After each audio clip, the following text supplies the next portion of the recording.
What's up, guys? Welcome to the Being Beautifully Honest podcast and channel. Thanks so much for being here, for being subscribed. If you're not, go ahead and hit that button. And if you're listening to this on YouTube, hit that like button while you're at it. It's like walking into the room and hitting that light switch. We just want to go ahead and brighten up the place. So let's get into this conversation / reality chat. First and foremost, I want to stand corrected. I did a reality chat yesterday where I talked about Hotel and the fact that he asked Sheree to cash app him. Well, like I said, I was watching the show and I wanted to rewatch that part again, but it's hard to really fast forward on the Peacock app. And so I listened to the clip that was online.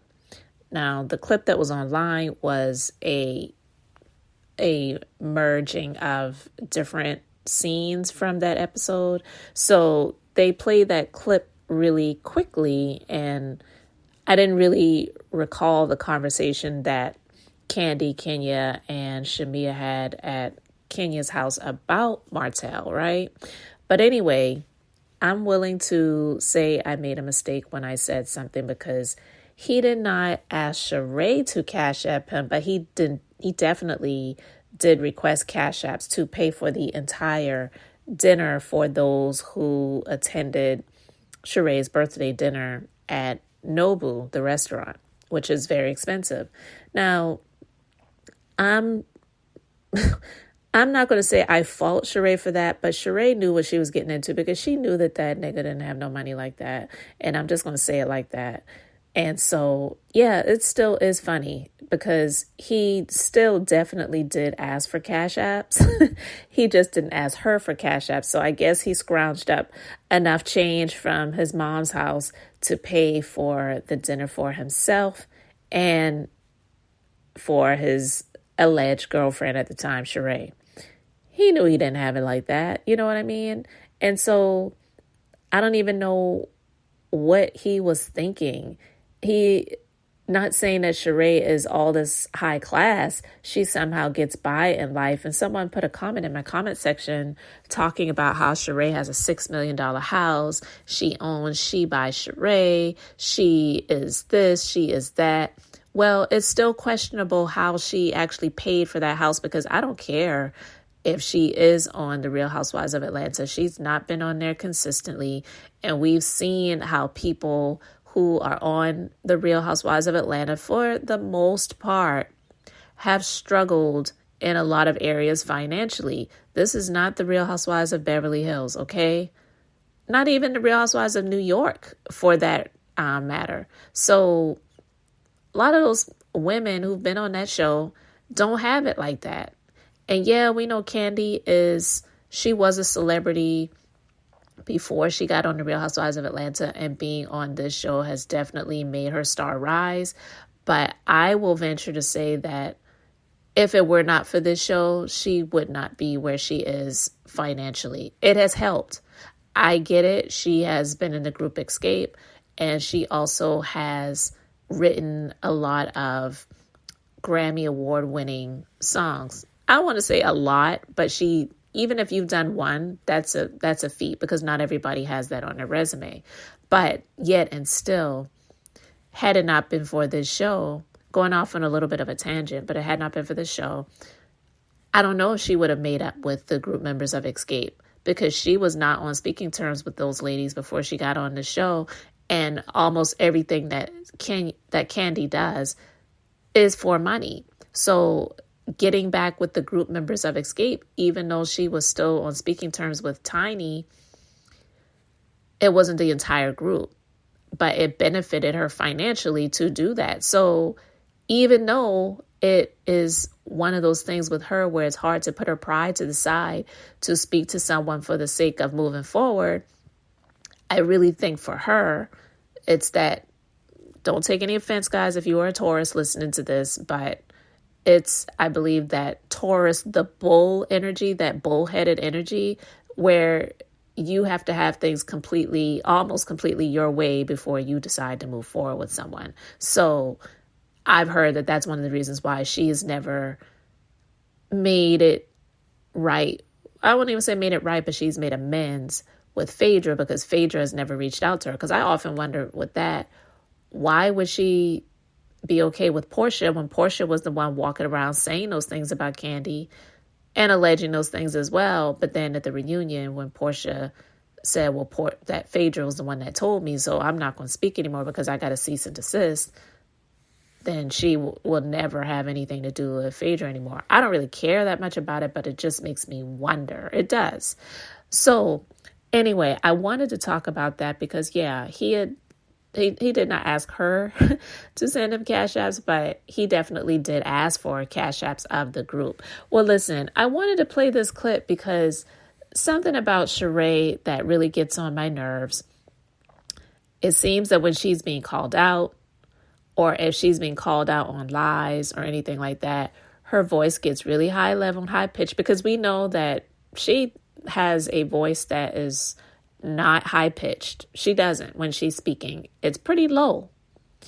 But when she is trying to defend herself, most of the time defending herself, being in the wrong, but still trying to act as if she's right, her voice gets high level, higher pitched, and she's speaking over people. And that's one of the things that I've noticed about her. I know a lot of people don't see it for Drew. I don't really know why. For the most part, people don't really care for Drew. I don't have a problem with Drew. Her marriage issues are her marriage issues. If she's lying about the alleged chef, lying about her and her husband, and first she's saying that the lawsuit is for 1,000, and then she's saying it's 10,000, and they're countersuing and all this other stuff. I don't really care about all of that. I don't have a problem with Drew. If she's lying about her and Toya kissing, I'm not saying it's okay, but she is one of those people, I feel, because her mom is super religious and in the church, that she does not want to offend her mom or the people that she knows that are in the church and the ministry in that world. So she's trying to cover that up. So I'm not saying it's okay, but I get it. So that does not make me dislike her. But I don't like Sheree. I don't like her ways. It's been many, many years. And honestly, what really made me dislike Sheree years ago, even though Nene has her issues, and I've called her out on those things as well a time or two, when Nene checked Sheree on that season, whatever season that was, at the reunion, when Nene's son got into some trouble. I think he had stolen some things from a Walmart or one of those types of stores. And Nene checked Sheree on it because Sheree was making fun of the situation. And Nene was like, that is a child. How many children do you know who were raised right by their parents, and the children do things that they did not raise them to do? Is that a reflection on the parents? And I agreed 100% with Nene with that, right? Because Sheree, her son, he was busted. I think he was either driving under the influence. I don't remember if it was alcohol or marijuana. It may have been both. I do believe it was marijuana. And then we know that he's since had a child out of wedlock. You know what I mean? And so those things are things that happened with her son after the fact. But years prior, when she was making fun of Nene's son, that's not right. And that, even though even though Sheree has said and done some things that has gotten on my nerves, that was what really made me dislike her and to really see her for her ways. And even though she deserved to get child support for her children, and her ex-husband was acting weird and stuff like that, when she was on Iyanla Fix My Life, this was one of the years that she was off of Real Housewives of Atlanta, of course. So she was called out by Iyanla. And even though Iyanla can be extremely male identified, I don't think that she detected any lies and said anything wrong when it came to Sheree. So I just don't care for her. But I'm going to play this clip, and it's kind of hard to hear exactly the words that are being said because, of course, Sheree is being loud and speaking high pitched. So she's being defensive because Sanya is trying to respond about her boyfriend at the time, Martell, reaching out to the guests of the birthday dinner that she invited to come out to send him cash apps to pay for the meal. And the other thing too, Sheree, about the whole gift thing, you keep trying to shame me about the gift. I ain't shading just you, I'm shading everybody. Yeah, but the y'all thing came and you want to trade. It's It's my birthday. I didn't want it. I'm just saying it could or could not happen. I can pay for my own meal. I got you I can pay for my own meal, Sheree. I wasn't expecting anything. $400. But Sheree, my birthday has passed 2 times. You never got me a gift. So why the gift thing keep coming up? Like, I showed up for your dinner. You invited me the day before. She don't want to hear the truth. She don't want to hear the truth. I give me a gift last year or this year. Exactly. Because you ain't celebrate your birthday. Because you ain't celebrate your birthday.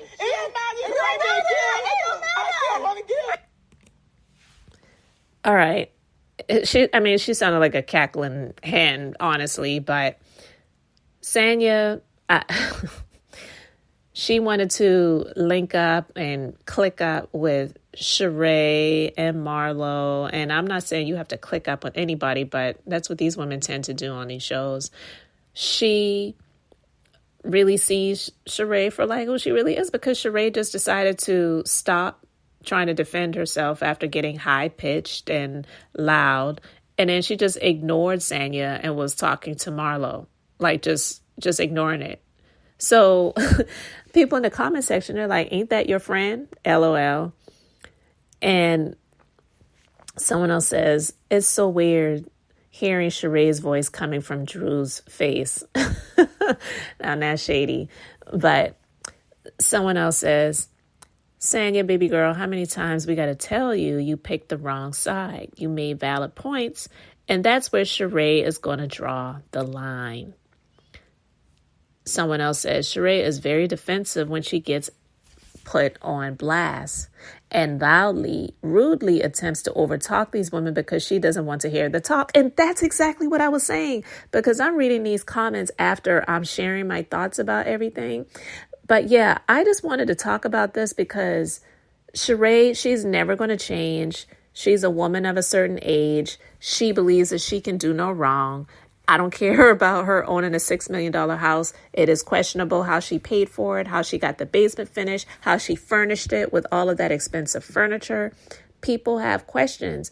And so for her to be allegedly dating Hotel at the time, having her birthday dinner, and he's reaching out to the guests of the dinner, sending them text messages, asking them to cash app him so that he can pay for everybody's meal, because I am assuming because she invited all of these people to her birthday dinner that this was going to be something that they are invited to, not, hey, everybody, you pay for your own ticket, because that's, I don't know, everybody's different. But if you invite someone out to your dinner and you don't make it known up front that says, hey, I am having dinner at this place. You're welcome to come if you would like. But if you do, just know this is not a catered event, so you will have to pay for your own food and drinks.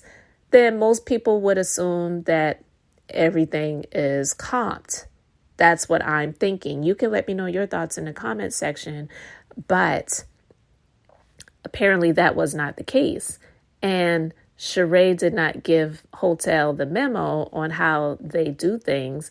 And because he is the alleged man, which we know he really is not, he was put in a position where he was going to have to pay for the things. So yeah, Candy and Kenya, they were laughing about that and saying that he was sending cash app requests to the guests. So no, he did not ask Sheree for a cash app. He scrounged up enough change to pay for her meal and his, and then asked everyone else to send him cash apps. I'm assuming he may have gotten some out of sympathy, because I'm going to be honest, I don't even think he had enough money to pay for himself. Okay. I think he scrounged up enough to pay for her meal because it was her birthday, and he was trying to put on this front and this facade as if he had it like that for her. But for the other people, they see him for the loser that he is, so they just already were like not surprised. So I'm thinking he probably did get a few cash apps, but the others, they just went ahead and paid for their own meals. Like, ugh, don't worry about it. Get yourself together. Go back to Huntsville. Hopefully you can pass that builder's license exam soon so that you can really start getting in some work. Or like I have suggested many months ago, go and apply. Home Depot is hiring all the time. Lowe's definitely needs people. Go and get in that lumber department and put those muscles to work. So anyway, guys, I just wanted to talk about that. Let me know your thoughts in the comment section. Thanks so much for liking and subscribing. I'm Beth, just being beautifully honest. So until the next time, I wanted to keep it brief, beautiful, and now I'm going to say bye.